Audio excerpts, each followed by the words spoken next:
भक्तगणों, आज बैसाख माह शुक्ल पक्ष की तृतीया तिथि है और आज अक्षय तृतीया का महापर्व है। बैसाख शुक्ल पक्ष की तृतीया तिथि को अक्षय तृतीया कहा जाता है। इस दिन सूर्य और चंद्रमा दोनों ही अपने उच्चतम राशि में स्थित होते हैं और शुभ परिणाम देते हैं। इन दोनों की सम्मिलित कृपा का फल अक्षय होता है। जो कोई व्यक्ति आज के दिन सोना, चांदी या मूल्यवान वस्तु खरीदते हैं या दान पुण्य करते हैं तो वो सदा अक्षय बना रहता है, अर्थात कभी खत्म नहीं होता। भक्तों को कभी धन की कमी नहीं होती। यहाँ तक कि पौराणिक मान्यता है कि अक्षय तृतीया पर सोना चांदी की चीजें खरीदने से जातक का भाग्योदय होता है। धार्मिक मान्यताओं के अनुसार इस दिन शुरू किया गया कोई भी कार्य आसानी से संपन्न हो जाता है। इस दिन शुभ मुहूर्त देखे बिना ही कोई भी कार्य संपन्न कर सकते हैं। अक्षय तृतीया का पूरा दिन शुभाशुभ होता है। इस अक्षय तृतीया के दिन माता लक्ष्मी सहित विष्णु भगवान की पूजा अर्चना करने का भी विधान है। जो कोई व्यक्ति अक्षय तृतीया के दिन माता लक्ष्मी की पूजा एवं व्रत कथा का श्रवण करते हैं, उनके घर सदा अन्न धन के भंडार भरे रहते हैं। तो आज मैं सुना रही हूँ अक्षय तृतीया की महिमा एवं लक्ष्मी माता भगवान विष्णु के बड़ी ही दुर्लभ पौराणिक व्रत कथा, जिसे आप सभी भक्तगण पूरा अवश्य सुनिएगा। प्रिय भक्तगणों, महाभारत में अक्षय तृतीया की एक कथा प्रचलित है। इस दिन दुशासन ने द्रौपदी का चिरहरण किया था। द्रौपदी को इस चिरहरण से बचाने के लिए श्री कृष्ण भगवान ने कभी न खत्म होने वाली साड़ी का दान दिया था। माना जाता है इस दिन किया गया जप तप पितृ तर्पण दान पुण्य करने से इसका फल हमेशा व्यक्ति के साथ रहता है, जिसका कभी क्षय नहीं होता। किसी भी शुभ कार्य जैसे शादी, गृह प्रवेश, मकान बनाना, नए व्यापार की शुरुआत आदि के लिए अक्षय तृतीया का दिन अबुझ मुहूर्त वाला दिन कहलाता है। अर्थात बिना किसी संकोच के किसी भी कार्य की शुरुआत इस दिन की जा सकती है। यह दिन पृथ्वी के रक्षक श्री विष्णु भगवान एवं माता लक्ष्मी को समर्पित है। हिंदू धर्म की मान्यता के अनुसार भगवान विष्णु जी ने श्री परशुराम जी के रूप में धरती पर अवतार लिया था। इस दिन भगवान परशुराम के रूप में विष्णु जी 6वीं बार धरती पर अवतरित हुए थे और इसीलिए यह दिन परशुराम जी के जन्मदिन के रूप में भी मनाया जाता है। और वेद व्यास जी ने गणेश जी के साथ महाभारत लिखने की शुरुआत इसी दिन को ही की थी। अक्षय तृतीया के दिन हिंदुओं की एक रोचक मान्यता है। जब श्री कृष्ण जी ने धरती पर जन्म लिया था, तब अक्षय तृतीया के दिन उनके निर्धन मित्र सुदामा जी कृष्ण जी से मिलने द्वारका पहुंचे। सुदामा के पास कृष्ण को देने के लिए सिर्फ 4 मुट्ठी चावल ही थे।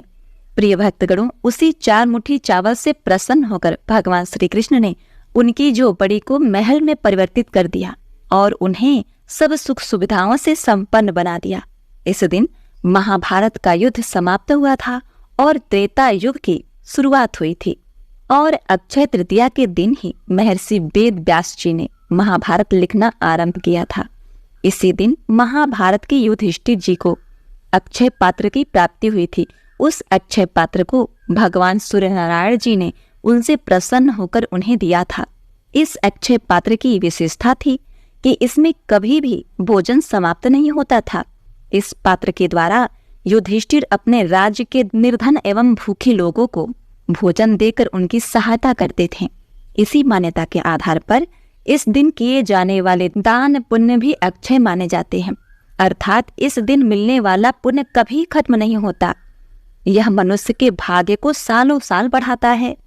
यहाँ तक कि जैन धर्म में भी इसे तीर्थंकर ऋषभनाथ द्वारा 1 वर्ष के उपवास के बाद गन्ने का रस पीकर उपवास समाप्त करने के दिन के रूप में मनाया जाता है। जैन धर्म का पालन करने वाले लोग इस दिन सिर्फ गन्ने की रस को पीकर व्रत करते हैं।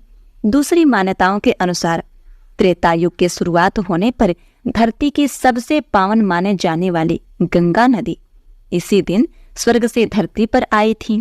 गंगा नदी को भगीरथी धरती पर लाए थे। इस पवित्र नदी के धरती पर आने से इस दिन की पवित्रता और भी बढ़ जाती है और इसीलिए यह दिन हिंदुओं के पावन पर्व में शामिल है। इस दिन पवित्र गंगा नदी में डुबकी लगाने से मनुष्य के जन्म जन्मांतर तक के पाप नष्ट हो जाते हैं। यह दिन रसोई एवं पाक भोजन के लिए माँ अन्नपूर्णा देवी को समर्पित है। प्रिय भक्तगणों, आपको बता दें कि देवी माँ अन्नपूर्णा का जन्मदिन भी इसी दिन मनाया जाता है। अक्षय तृतीया के दिन माँ अन्नपूर्णा का भी पूजन किया जाता है और माँ से भंडारे भरपूर रखने का वरदान मांगा जाता है। अन्नपूर्णा के पूजन से रसोई तथा भोजन में स्वाद बढ़ जाता है। प्रिय भक्तगणों, अन्य मान्यताओं के अनुसार इस दिन कुबेर जी ने शिवपुर नामक जगह पर भगवान शिव की कठोर आराधना कर उन्हें प्रसन्न किया था। कुबेर की तपस्या से प्रसन्न होकर शिव जी ने कुबेर से वर मांगने को कहा। कुबेर जी ने अपना धन एवं संपत्ति लक्ष्मी जी से पुनः प्राप्त करने का वरदान मांगा। तब शंकर जी ने कुबेर जी को लक्ष्मी जी का पूजन करने की सलाह दी। इसीलिए तब से लेकर आज तक अक्षय तृतीया पर लक्ष्मी जी का पूजन किया जाता है और इसी दिन प्रसन्न होकर माता लक्ष्मी ने कुबेर देव को धन के धनाधिपति बना दिए थे और उन्हें अपार धन संपदा का स्वामी बनाया था। प्रिय भक्तगणों, ज्योतिषाचार्य के अनुसार अक्षय तृतीया के दिन सूर्य और चंद्रमा अपनी संपूर्ण उच्च क्षमता के साथ बराबर चमक बिखेरते हैं। वृंदावन स्थित श्री बांके बिहारी जी के मंदिर में भी केवल इसी दिन श्री विग्रह के चरण दर्शन होते हैं, अन्यथा वे पूरे वर्ष वस्त्रों से ढके रहते हैं। 4 धाम की यात्रा के भगवान बद्रीनाथ के दर्शन अक्षय तृतीया के दिन ही खोले जाते हैं। तो कुल मिलाकर अक्षय तृतीया का बड़ा भारी महत्व होता है। इस दिन भक्तों को दान, पुण्य, कथा का श्रवण एवं माता लक्ष्मी तथा विष्णु भगवान की पूजा अर्चना अवश्य करना चाहिए। तो आइए इस कथा को संपूर्ण करने के लिए माता लक्ष्मी की संपूर्ण व्रत कथा का श्रवण करेंगे, जिससे हमारे घर में अन्न धन के भंडारे भरें।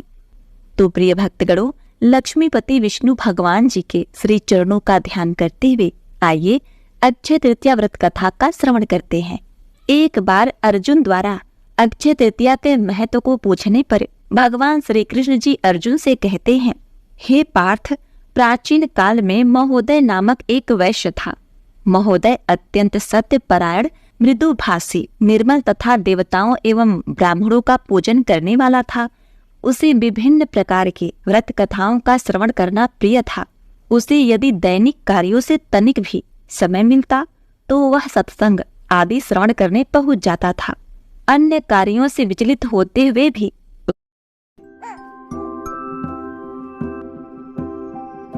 भैया का खाना मैंने के सत्संग आदि श्रवण करने पहुंच जाता था। अन्य कार्यों से विचलित होते हुए भी उसका मन सदैव शास्त्र चिंतन में लीन रहता था। एक दिन मार्ग में उसने एक ऋषियों को रोहिणी नक्षत्र से युक्त अक्षय तृतीया के महत्व का वर्णन करते हुए सुना। वह ऋषि कह रहे थे कि अक्षय तृतीया शुक्रवार से युक्त होने पर महान अनगिनत फल प्रदान करने वाली होती है।